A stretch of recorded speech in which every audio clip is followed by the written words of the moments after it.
I'm gonna be honest, I'm running out of things to say about flat earthers. I'm probably going to soon be branching out into general astronomy videos, as well as specific debunkings of flatties as they make their claims, just to keep up with the times. Problem is, they're dogmatic. They haven't changed their arguments in years, and they never will. Blah blah blah perspective. Blah blah blah CGI. Blah blah blah where's the curve. Everything has been answered, and they haven't budged. And I think I know why. To put it simply, they're afraid. It's afraid. It's afraid! Someone once told me that the why behind the flat earth conspiracy is, if we are convinced of the globe, we are convinced that we're insignificant. If we believe the globe, we believe in billions of light years of open space between us and the rest of the universe. Our lives do seem small and unimportant compared to all of that. Flatties want to feel special. There's a comfort in believing that you know some measure of truth that others don't. It gives you a warm feeling to see people say things daily and you quietly think to yourself, that's what you think. It provides you with purpose to believe in a loving God who created the world for you and just you. This perfect little snow globe built just for humanity. Space, on the other hand, it scares them. It's vast, it's dangerous, and incredibly difficult to explore. It requires them to put their faith in the hands of those smarter than they are, because they can't comprehend the large sizes and timescales. Some of us can, myself only to a very tiny degree. So we don't need faith like they do, or at least not as much faith. They're incapable of knowing anything, flat or round, for themselves. To put their faith in men scares them. To consider the vastness of the universe scares them. To consider how meaningless each of us are scares them. But it doesn't scare me. Knowing that I'm a single grain of sand on an eternal beach is simply humbling to me. I'm okay with knowing the earth isn't a flat plane made specifically for me. I'm okay with being a part of something bigger. In fact, it excites me. If life has no meaning, then the meaning is mine to create. The universe is too vast for me to ever know everything there is to know. Instead, my children will learn what I couldn't. Their children will learn what they couldn't. The process will continue for generations and generations, like a wave that crosses the entire ocean, picking up momentum as it does. I will live through this process, and I will continue after I'm gone, because this wave will keep going. I am so excited that we will one day see gamma rays, hear X-rays, smell dark matter. We will reach out with something other than these prehensile paws and feel the wind of a supernova flowing over us. It's spectacular, and I definitely prefer being a speck in the midst of that than a special little snowflake in God's perfect snow globe. I guess what I'm saying is, there's no reason to feel afraid of your insignificance. There's no reason to feel special.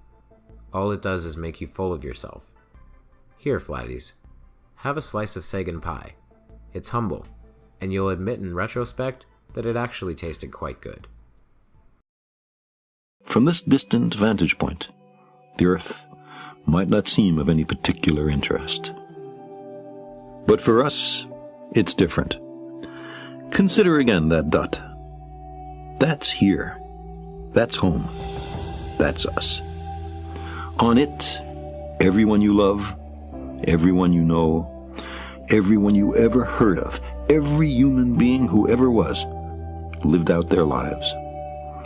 The aggregate of our joy and suffering, thousands of confident religions, ideologies, and economic doctrines, every hunter and forager, every hero and coward, every creator and destroyer of civilization, every king and peasant, every young couple in love, every mother and father, hopeful child, inventor and explorer, every teacher of morals, every corrupt politician, every superstar, every supreme leader, every saint and sinner in the history of our species lived there, on a mote of dust, suspended in a sunbeam.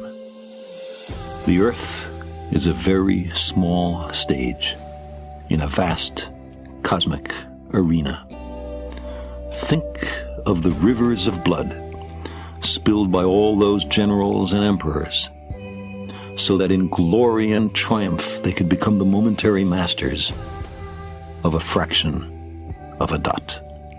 Think of the endless cruelties visited by the inhabitants of one corner of this pixel on the scarcely distinguishable inhabitants of some other corner.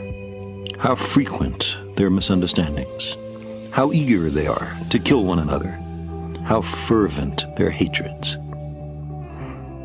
Our posturings, our imagined self-importance, the delusion that we have some privileged position in the universe, are challenged by this point of pale light.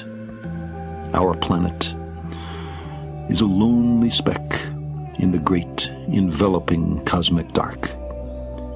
In our obscurity, in all this vastness, there is no hint that help will come from elsewhere to save us from ourselves. The Earth is the only world known so far to harbor life. There is nowhere else, at least in the near future, to which our species could migrate. Visit?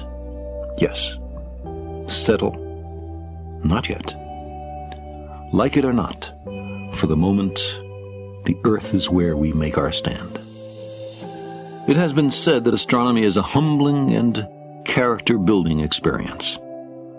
There is perhaps no better demonstration of the folly of human conceits than this distant image of our tiny world. To me, it underscores our responsibility to deal more kindly with one another and to preserve and cherish the pale blue dot, the only home we've ever known.